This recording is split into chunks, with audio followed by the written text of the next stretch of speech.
All right, everyone, welcome to another edition of the Good Life Small Business Podcast. I'm your host, Brian Blakely, and I am pleased to be joined by Cory Morris of Gary Michaels, Clothiers. Good morning. So if you have listened to the show in the past, you may recognize Cory's name and his voice from our prior episode. He has a bookkeeping business, but I'm really excited to sit down with him today to talk about his new business. And so we'll get into that here in a little bit. But first, same questions as we always do. Cory, what books are you reading or listening to right now? So I'm just reading books right now. I have a lot less time to I'm just reading books. I have a lot less time to listen to books. I'm reading Becoming Trader Joe right now is the book I'm reading. Okay. And The Three Musketeers, the original by Alexandre Dumas. Okay. Those are two books I'm reading. What's the Trader Joe book? So it's about Trader Joe's, which is a grocery store chain out west. Yeah. And it's just talking about how he became Trader Joe's. Okay. So since buying this, I've been studying a lot of famous retailers. So I read Sam Walton's book. I read David Green's book for Hobby Lobby. Okay. Some of Jeff Bezos' stuff, and then I found this Trader Joe one. So I'm reading that one, and it's just fascinating to learn about how everybody does the retail side so differently. Yeah. Very cool. Interesting. How about podcasts? So podcasts that I'm listening to is a lot fewer. Art of Manliness is one that I've listened to for like 12 years, 13 years. It's okay. The only podcast I've consistently listened to forever because he just covers everything. And then some accounting podcasts, and then this podcast. That's about it, actually. Got it. The Art of Manliness. I'm going to have to look that one up. Yeah, he was a law student, got into what is it like to be a man and what does it mean to be a man, and it covers everything from Greek mythology to ethics to widows. I mean, it's everything. Widowers. It's awesome. I love it. Awesome. I'll have to look that one up. That's the reason I asked that question, is because I'm selfish and I want to have some new podcasts. So, all right. I know the backstory of this a little bit, but I'm really excited for you to share how this came to be. Gary Michaels has been here in Kearney for quite a while, but just kind of walk us through how it came to be that you are now the owner. Yeah, so Gary Michaels, as you pointed out, has been here about 13 years now. The original was in Hastings, and I don't know if that's 40 years, but it's a long time. And then there's a Gary Michaels in Lincoln, and that one I think is 25 to 30 years. Okay. We all work together. We all support each other, but we are all independent businesses. So my struggle has been that I don't like shopping. I want to just, especially for clothes, I want to find a pair of pants or a shirt that I like, and I know the brand, and I can just always go get it, and it's a lot simpler. And I've really struggled to find that until I started working here at buying from Gary Michaels. And in February, I walked in on a Saturday to get a pullover, and I just had a strong feeling like, you should buy this business. And and so I thought about that, and I couldn't get it out of my head. And I went home and told my wife, hey, if I have a midlife crisis, we're going to buy Gary Michaels downtown. And my wife's awesome. She says, okay, because I say things like that. Better than a motorcycle, probably, is what she's thinking. Yep. Yeah. She won't let me buy a motorcycle. Yep. And I couldn't stop thinking about it. So we came in the following Monday, and I talked with Sharon, so people may know Sharon if they come here. And I said, hey, if they're ever interested in selling, I'd be interested in buying. Again, I'm still thinking midlife crisis. I've got a lot of thoughts, but midlife crisis. And she says, actually, they just decided over the weekend that they are going to sell it, and they're looking for buyers. And so I talked with them. We ended up going to market with them that week. Just crazy turn of events. That was February, and we bought it June 1st. So we're now a month into owning it. Yeah. And having a ton of fun. But that's kind of in a nutshell, what happened. She had to have been just as surprised as you were when you walked in and said that, when you got the response from her. She had to be just as surprised. Yeah, she says, I think I'm the only one who knows it. Wow. And then when I talked to Tammy and Trish, are the owners, and Tammy says, this is just an answer to prayers. We want somebody local. So it's a cool story. It's been fun. They've been awesome. Gary Novotny in Lincoln has been awesome support. So it's been a fun couple months. Yeah. So you've had time. You had plenty of runway to think about this. Probably longer than you would have liked as you got into it. But kind of talk about what you're doing here. Talk about changes that you've made, things that you're looking to bring in. I can tell just from being in here, the look is a lot different, and we've had conversations about, the different things that you're trying to bring to the Kearney area and a lot. So just talk about that a little bit. What are you excited about here? Yeah, so one of the things that we did in the very beginning, and we have mixed feelings about it in the community, is we got rid of the women's clothing. Okay. And Tammy and Trish actually did that before we took over. But it was important because it took up so much space that it took up probably half the store, so we couldn't do as much men's clothing, and then there wasn't enough to really justify for women. I mean, there wasn't enough here to bring them in. The Hastings store has a massive women's section, so we took women's out, and that opened up a lot of opportunities. Some of the things that we're trying to do is really more around education. So, for instance, we sell dress pants that are unhemmed. So if you buy blue jeans from the Buckle, they're unhemmed and they'll hem them to you. Well, dress pants are the same way. And so for like the high school or the middle school, we've got those kids are growing so fast. Mm-hmm. I have 5 kids, as you know, 3 boys, and they just, in 1 year, you may have to buy new clothes 3 times. Yeah. So one thing that I'm trying to figure out how to get into the community is the idea that for those kids, they can buy pants once. It's a more expensive pair of dress pants, but not much. Mm-hmm. And then as that kid grows, we can just adjust the pants to fit the kid, and you're not having to buy new pants because they don't wear out, they grow out of them. Right. Yeah. So that's one thing that we're trying to get out. Another thing that we ran into is a lot of folks are coming in for prom, junior prom especially, and they're wanting to rent tuxedos, which is fine. We're happy to do that. Mm-hmm.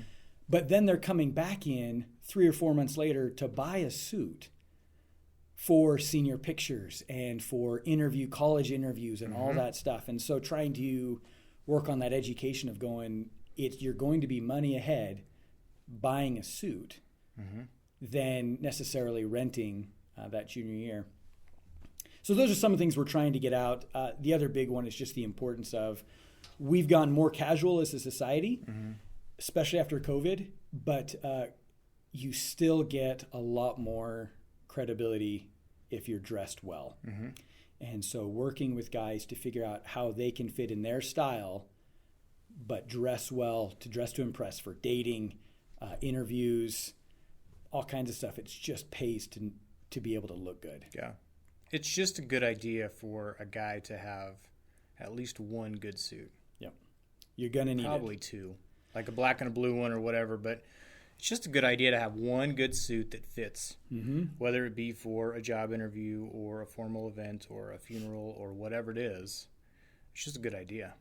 It's a good idea. And if guys have suits that they bought 5-10 years ago and they're too tight now, or maybe they've lost weight, they can bring them in and we can tailor them to fit. You don't have to buy a new suit. If it was a good suit when you bought it, we can generally adjust it. And that is one thing too, that just the difference in quality.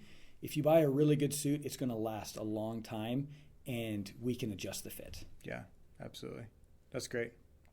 I'm curious to know, because you had a business before that you ran pretty much from home, and it was a lot of it's just a different business. Totally different. How has this? First question: what have you taken from the business that you already had and brought it into this business? And then what are some of the challenges maybe that you didn't foresee that you've had to kind of pivot and adjust to? Yeah, so my bookkeeping business, as you know, is virtual. And so I'm very much, as I've worked with business owners, trying to help them to systematize and have software do as much as possible and make it simpler. So time clocks and timekeeping and payroll, I don't do it in my bookkeeping business. I outsource it to a company called Gusto, and we should put that in the notes. And they handle all of that. So my staff comes in. I'm able to pay them weekly, very, very simply. They come in, they clock in. They can clock in from their phone. They can clock in from the kiosk. I review the minutes or the hours on Monday morning, and I run payroll. It probably takes me 5 minutes to run payroll, to check hours, and then I'm done. The Gusto takes care of all that stuff. And that's such a huge, with my own personal business, it didn't matter that much because it's basically just me. Right. But having employees, having time clocks and schedules, thinking about trying to do it manually gives me the heebie-jeebies. I just Yeah. don't want to deal with it. Yeah. So that was a big one. And then integrating my accounting system with our point of sale. I'd looked for a point of sale that would integrate well. So 2 days after the close, after the end of the month, I can look at the overall picture of the business. So that's been helpful. But most of it's just around the focus of systematizing. Has really helped me. I knew what I needed with the state and with the city and just all that. The surprising thing is my bookkeeping business is very capital light. And I was totally unknown.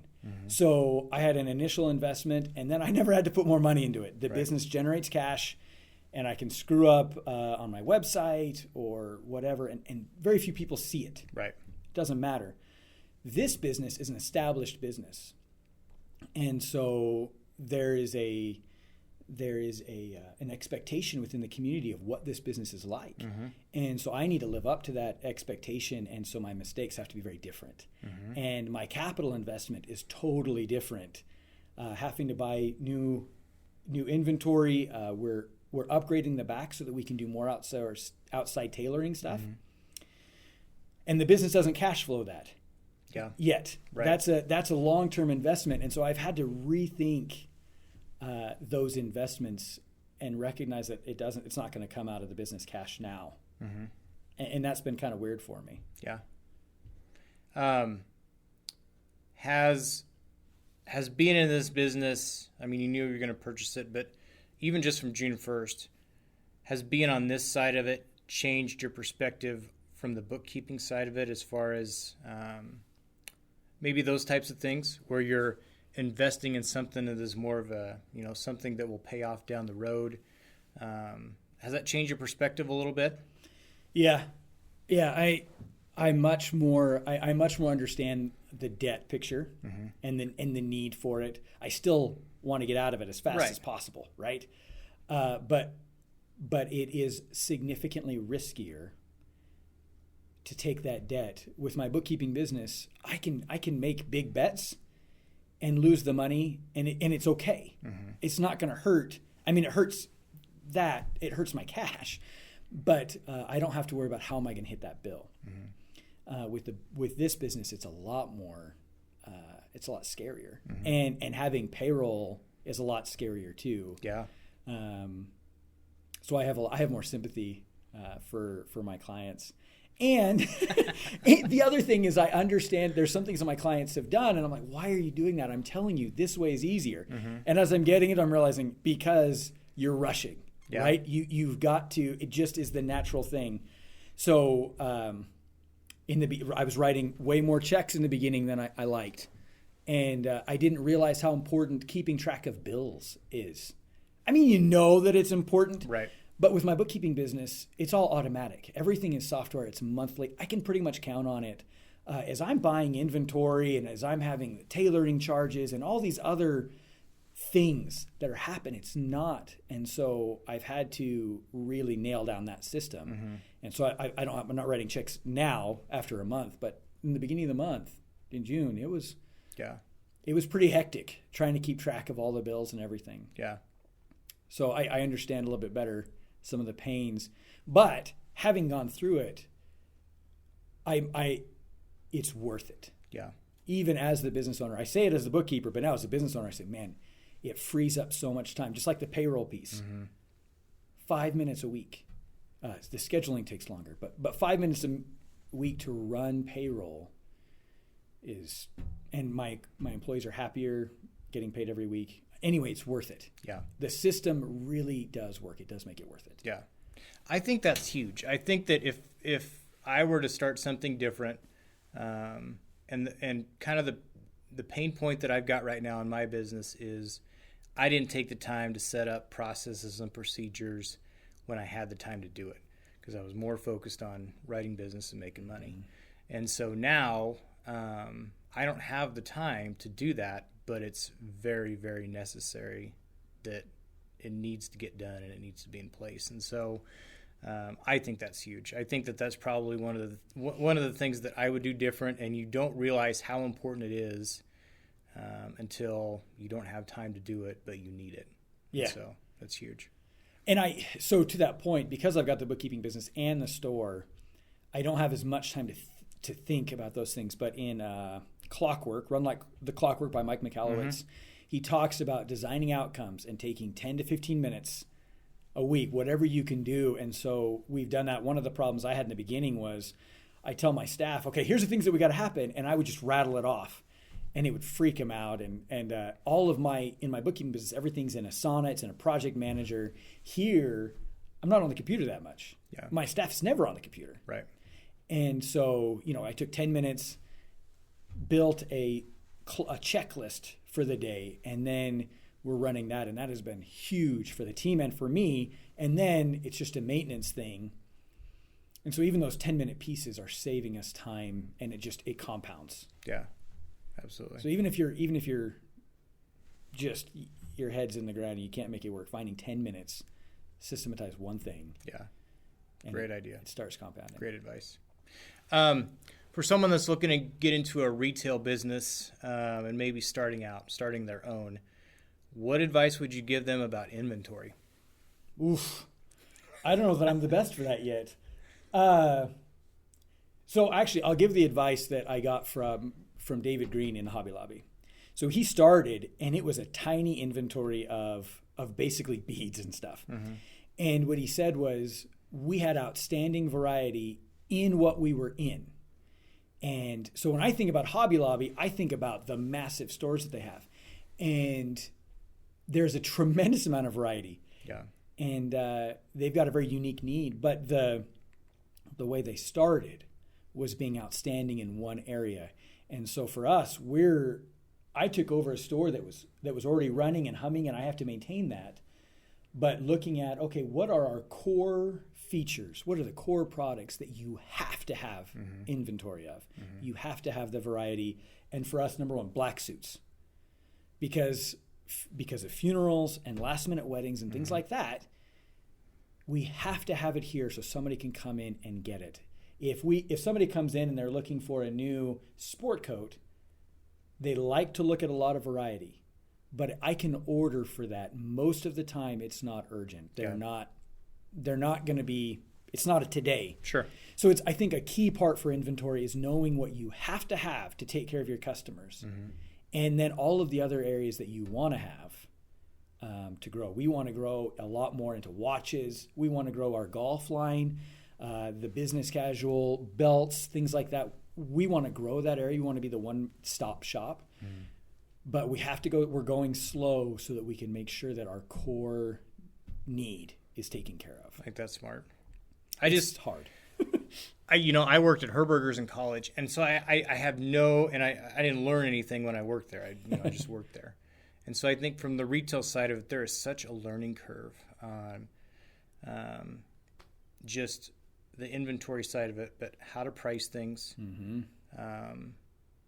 keeping up with demand, but not having too much, just keeping track of everything that you've got to know kind of where things are at. It seems like from my side of it, who's never really been involved in that, there's such a learning curve that it's important to know, be good at what you're good at, and don't try to be focused when you're coming into it. So anyway, that's why I asked that question. Yeah, Tammy and Trish in Hastings have been amazing for inventory piece. I mean, they spent months with me talking through the inventory, talking about pricing, why they do things. Gary and his team in Lincoln, same thing, and they both run inventory very, very differently. But that mindset and how to take care of people, they've just been phenomenal. If it hadn't been for that, I don't know that we'd be doing that well. And then the other key thing is, as I've read, Hobby Lobby, they count inventory regularly. You just have to be on top of it, and having a POS that will keep you aware of it. And even as a bookkeeper, I can tell you QuickBooks is not the inventory system. Mm-hmm. Do not do it. Right. Find a system that works for your business. You've interviewed Kyle Saylor. They use Printavo. He and I have talked about that in the past, and that helps them manage inventory. You just have to have a system that will work for you, and whatever it costs, it's probably worth it. If you're spending $500 a month on a software to manage your inventory and have it work, and you can trust it, that's That's an investment. Probably, it's not an expense. It's got to be worth it. Otherwise, you're going to be missing out on stuff. Yeah, absolutely.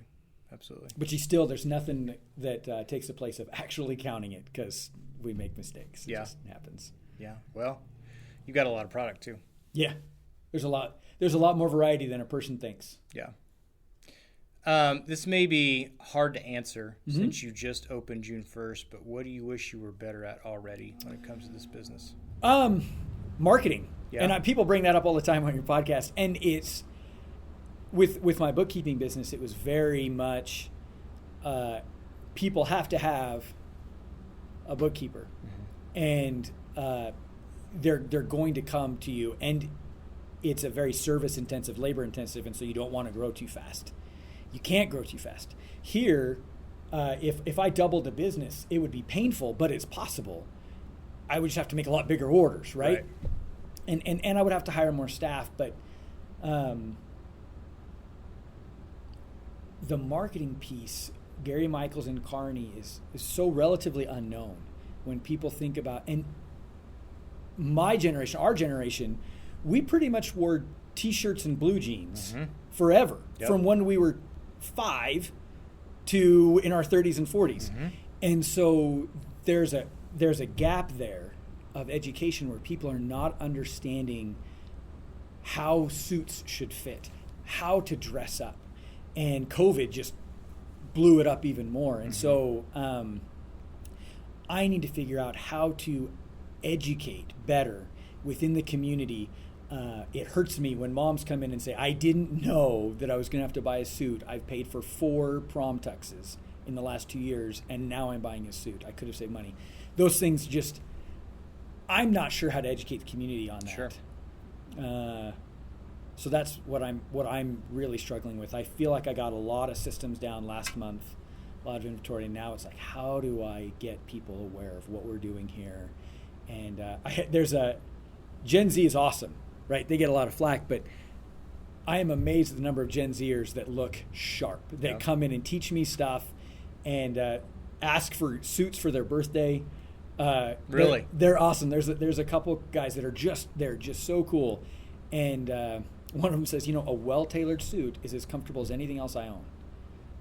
And I got it. I wish that I'd gotten that recorded on the Google review. Yeah. It's up now. But because people don't realize that. They don't know. When they think of like a wool suit, they think thick and heavy and uncomfortable. And our wool suits are light and amazing. Yeah. And I got to figure out how to get that message out into the community. So it's almost a double-edged sword because you have so much opportunity and things that you can do, but it's almost where do I start? Yeah. I mean, there's so much that you want to cover. You have to be strategic about it. And that's, I've said it dozens of times on this podcast, but social media is great because it's free, but it does take up your time, and you want to make sure that you're utilizing it the right way. And so, if you were walking into a business that was already kind of using social media and you had a template for what they were doing and you could just build on top of that or maybe change things to fit your own, that's one thing. It's great that you have all this opportunity, but it's kind of like, where do I start? And marketing, when you have all this other stuff to do, marketing can sometimes fall by the wayside. Yeah. So I'm increasing the hours of my staff so that now I can really focus on crafting those messages and figuring that out and putting together an Instagram board and trying to figure out how to get the community involvement. I mean, one thing that we're going to do, this wall over here, my wife came up with the name, but we're going to call it Grandpa's Tie Wall. Nice. And it's going to be, I'm not sure how to do it yet, but it's just going to be ties. And anybody can bring in ties and hang them up there. And you bring a tie, you can take a tie. You can donate them, or you can take them. If it gets too many, we'll obviously donate extra ties. And I mean, that'll decrease my tie sales, but I think it'll be fun for the community. Yeah. Everybody's got, favorite ties or ties that meant a lot to them, or I'm not gonna call them heirloom tie, but like, hey, this was the only tie Grandpa ever wore, and I don't want to throw them away. And there's always people needing a tie for whatever. I just think that would be so fun to show that. That's a great idea. But I don't have the Facebook page yet or Instagram page to put it up. But Yeah, we're going to have Grandpa's tie wall. And I think that'll be fun for the community. Absolutely. Something different that's fun. Mm-hmm. Absolutely. Yeah.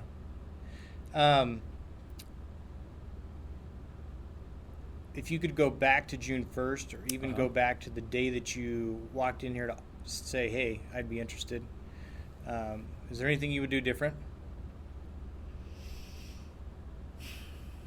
If you'd asked me that question a week ago, I would have given a different answer. Anything I would do different? I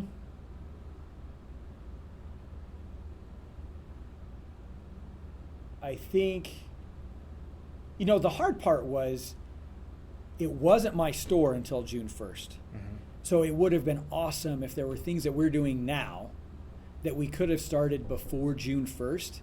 And I think the previous owners would have let us do that. But it didn't feel right to make major changes when it wasn't ours yet. Mm-hmm. I think I would have probably figured out a way to do that. And I think I would have been a little bit more aggressive in the investment, in the initial investment in the business. Yeah.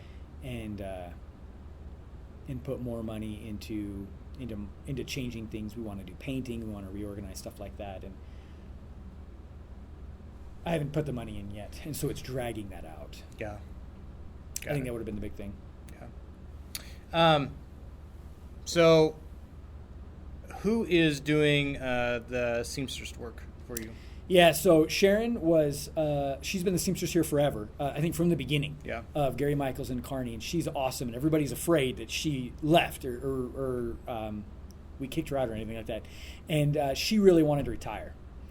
And what that meant for her was that she didn't want to have to drive to Kearney every day and open the store. She is still our seamstress. She comes in once a week, picks stuff up on Wednesdays, drops stuff off the next Wednesday. So that's been phenomenal. She takes the more complicated stuff. The other seamstress is my wife, who shadowed with her and has done a ton of tremendous tutorials. There's a lady that she found, the Sew Show with Shay. Okay. Good luck with that on YouTube. She's a tailor out of Oklahoma. Okay. And that is her business, and she has amazing tutorials. So if anybody's looking to get into tailoring, we want to hire you, and that's a great place to go. Yeah. So she's another one. And then actually, Brian Bear's been on your podcast, and his daughter is studying fashion, and she's done a bunch of tailoring. So she's working with us this summer and getting a great education, and she's been phenomenal. We tell everybody when they come in, it'll be a week from Wednesday. That way we've got that time for Sharon to pick it up if it's complicated. And we've been turning around, especially last week, we were turning suits around in a day. Wow. Day or two. And just an awesome experience for customers. And it's a serious value add. We enjoy that. So I really appreciate our tailors. Yeah. What's it been like to be involved in this business with your wife? It's been so fun. Yeah. I mean, she was supportive of the bookkeeping business, but there's nothing, she can't see it. It's not tangible. She doesn't care about the dollars and cents. She cares that I'm having fun with spreadsheets, which is saying a lot right there. I mean, most people are not excited about spreadsheets like I am, but it's so fun. A lot of the design and the way we set stuff up is her, and I'm much more about the operations.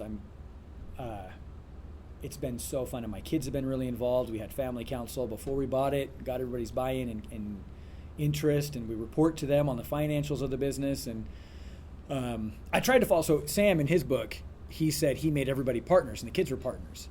Oh, we'll do that. That's great, because that'll help them care about the store, and that we don't have to pay them. So they just get money off the profits. Yeah. If there are any. There will be. There will be. But they can't legally be owners. So I haven't figured out how Sam did that. Sam Walton did that. But so we still report to them and on what they did. And they have fun stuff. So that belt rack, my two youngest ones built that. Yep. And they get excited every time we sell a belt. Like, we built that rack. And they feel like they made that sale. That's awesome. It's just fun doing it with my family. And, it's a little bit different because I'm here and they're not here as much. And I do miss them because based out of my house, I saw everybody all the time. Yeah. So that's been an adjustment for us. Well, but I think it's important, too, that if you include them and they understand where you're at and what you're doing, it's different. It may not make it easier, and you may not be as home as much, but it changes their perspective, I think. Yeah. And so that's good. Yeah, I agree. I mean, I think that's probably a guilt that all business owners feel that have kids, is not being at home maybe as much as they would want to be, especially when you're starting a business and growing a business. Mm-hmm. I think everyone has that guilt. But I think the approach that you're taking with involving your kids is one that I haven't heard before, but I really like, because I'm sure that they know that they can come in here when they want to, but also they know what you're doing, and they know that it's important to you, and they've got some buy-in too. So it's a great approach. That is, thinking back to things I've changed as a bookkeeper, because of my bookkeeping business. As I've worked with business owners, paperwork is terrible and it's a huge struggle for them. And so that's one thing that I've been able to make the paperwork pretty much happen here. So my hours here, after the inventory, getting the initial inventory in was terrible. Yeah. It's terrible. Those were long days. Yep. But after that, as bills come in, I'm taking a picture with my phone. It goes to the accounting software. Everything is good. And I know that for a lot of business owners, that's the family time sacrifice. There's the hours at the store that everybody's aware of, and it hurts. But then there's all the hours outside of business hours that they're spending on paperwork. And that's why it is worth it to hire a bookkeeper. That's why it's worth it to get a system to make the paperwork as out of mind as low. What is the word for that? Low time intensive as possible. Right. Yeah. Finding ways to do that is it's worth it. Because there's a lot of people that don't like doing that anyway, and so yeah, you may not want to pay for it, but if you don't have to deal with it, but you have to have your financials in order, it's a great investment to just make up front. And it's probably easier to start with a small business when they're starting from the beginning. Yeah. And you can help them on that path. But you can start it at any time. So like I use, just as an idea, I use HubDoc, which is a document capture software. I take a picture of a bill, and then once a week I can go on, I see all my bills, I can categorize it and sync it to my accounting software. Again, it takes 5 to 10 minutes. And then I use Relay as my bank, and they have a bill-based software. I pay $30 a month for it, and all of my bills in my accounting software show up there. And I can click, I want to pay these bills, boom, and I hit pay, and it goes through, and it'll combine bills, and it's done. I'm not printing checks. I'm not writing checks. And if I've got, so for my vendors, we've had some contractors in here, I pay them directly. And it saves so much time, but I'm paying $30 a month for that bill pay. $30, my time is absolutely worth $30. Yeah. You start going through those, and those softwares cost money. Yeah. But they take so much stress off. It's sometimes an effort to get them mapped correctly and set up correctly. But once you do that, it frees up bandwidth to focus on the business, to focus on training, to be with your family. And it's totally worth it. Yeah. Run your business. Don't let it run you. Yeah. And the paperwork, I think, is the thing that steals, that runs people more than anything else in the business. Yeah. Yeah, absolutely. From my perspective. Yeah, I'm sure. Well, I know you got to get opening soon. So how can we find out more about the store? And if people have comments or suggestions or ideas for you when it comes to the social media or maybe products or whatever, how can they get a hold of you? Yeah, so our website is still tied to the Hastings store because they sold just the Kearney location. They still own the Hastings location. So GaryMichaelsNE.com is us and Hastings. We'll be getting that. We'll be getting a new website soon. Okay. But you can come down here. We're 2118 Central Avenue. Come down anytime. We're open 9:30 to 4:30, 9:30 to 5:30 Monday through Friday. Okay. 9:30 to 4 on Saturdays. And what was I going to say with that? If you have suggestions, we want to hear them. Absolutely. Email them to us. Stop by. And we are offering, so anybody who comes in and says Good Life, says they heard about us on the Good Life podcast, we do have a 10% discount. Nice. So on anything in the store, from suits to belts to ties, if they mention the podcast, we'll take 10% off, and just we appreciate everybody coming in. And we've been trying to ask, especially our regulars, what don't we have? And the big push is golf wear. Yeah. So we're gonna work on bringing in more golf wear. Awesome. To just fit what the community needs. As far as I know, we're really the only men's clothing dedicated store in the area, and so we want to take care of that. Absolutely. What email address can they? Yeah, so Gary M. Kearney @gmail.com is the email address. And we'll get a Facebook page, we'll get an Instagram, but we just don't have those yet. Got it. Well, when you do, we'll be able to promote those for you as well and all that good stuff. So this is a lot of fun. Thanks. It's been great. I've been in here a couple times. It's awesome to just kind of hear your story and kind of see how things are going. And I can just genuinely tell you are excited about this. And so that's a lot of fun to see too. Just about the experience that you're trying to provide and how you've got the family involved and all the things that you're planning on doing. You can just feel the excitement. So I wish you nothing but the best, and you're going to do great. Thanks. Can I tell one story? Yeah. I think you think about that, the excitement. So we had men, as I said, I don't like shopping generally, and men generally don't. And so there was 1 week where we had 3 different guys that sent their wives in to try to lay the groundwork. They wanted to spend as little time as possible in here. And it's understandable. And they came in and the wife's like, I don't really know what I'm doing here, but he's over at the shoe store. And Redmond Shoes is a great neighbor. Yep. And so then they come in and we get them fitted and we're talking with them. And by the end, they're not quite dancing out of the store. But one of them, his wife says, you're smiling. This is actually kind of fun. We had 3 in 1 week of guys that just did not want to come in. And then they left and go, you know what? That was pretty fun. And that just, I needed that the first month, right? Yeah. There was a lot of pressure. There's a lot of fear, and making that difference. Those guys are just, that was just awesome. It's the little things that make a big difference. It keeps you going. And I just got to figure out how to get more guys to know that it can be a lot of fun to look good. Absolutely.